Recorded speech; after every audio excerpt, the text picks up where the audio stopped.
আসসালামু আলাইকুম রহমতুল্লাহ বারাকাতুহু। সম্মানিত ভিউয়ার, দর্শক শ্রোতাবৃন্দ, আমরা আরেকটি বিষয় জানবো ছোট ভিডিও ক্লিপে। সেটা হলো অশ্লীলতা থেকে নিষিদ্ধ। দুশ্চরিত্রতা এবং অশ্লীলতা থেকে নিষেধ করা হয়েছে, বা এটা নিষিদ্ধ ইসলামে। রাসূলুল্লাহ সাল্লাল্লাহু আলাইহি ওয়াসাল্লামের বিশুদ্ধ হাদিস,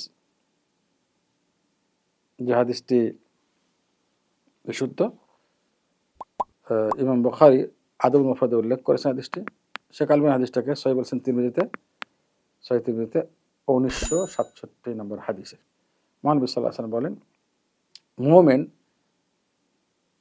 বেশি বেশি মানুষের দোষ ধরবে না, মানুষের এই অর্থাৎ চরিত্র নিয়ে কথা বলবে না, মানুষের সম্মানে আঘাত করবে না। এটাকে বলা লাইসাল মুমিন বিত্তাআন ওয়ালাল লাআন ওয়ালাল ফাহিশিল বাদি। এই হাদিসটি, যে মানুষের চরিত্র নিয়ে কাউকে সম্মানে আঘাত করে, নষ্ট করে কোনো কথা বলবে না। গীবতের মধ্যে শামিল, চগলখড়ি সবগুলো শামিল।